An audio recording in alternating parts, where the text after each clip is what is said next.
na lang. Hindi, Total, hindi. ako naman ang sumapak sa'yo, di ba? Hindi! Nay, alam mo niyo kung gagawin. Gusto ko yung nanay mo lumuhod.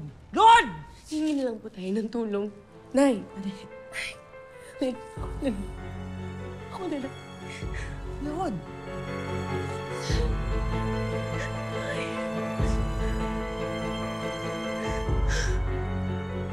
Patawarin mo ako.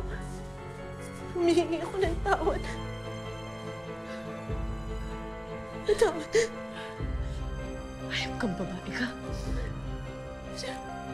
Oh. Okay na. Hepe, narinig nyo. Tapos na. Yun lang hinihingi ko, sorry. Sorry, patawad. Yun lang.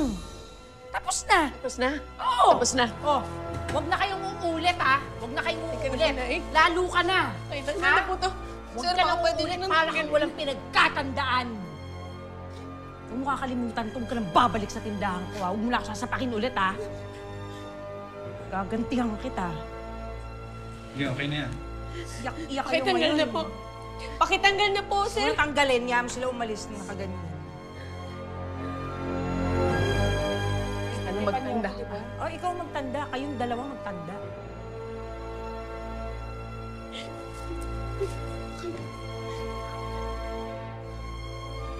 Huwag na kayo magpapakita sa akin ulit. Ha? Stay.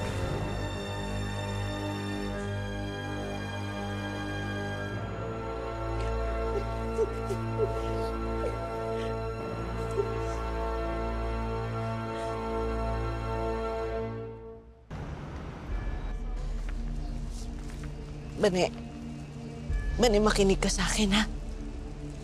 Walang makakalam ng kung ano nangyari sa akin, lalong-lalo na si Elias. Nay Alma. Ayoko nang dagdagan pa ang problema ng anak ko. Ayoko magkaroon siya ng bagong kaaway. Nay Alma, sa pagkakakilala ko kay Elias, hindi ko siya papayag na maagkarabyado pa rin ng ganun.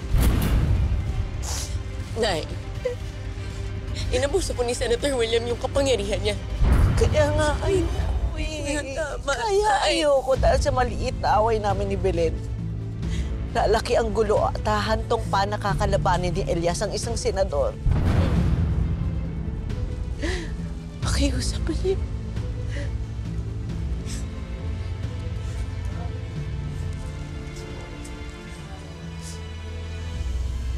Sige po. Kung yun po yung gusto ninyo. Yun ang gugustuhin ng kahit na sinong ina para sa kanyang anak.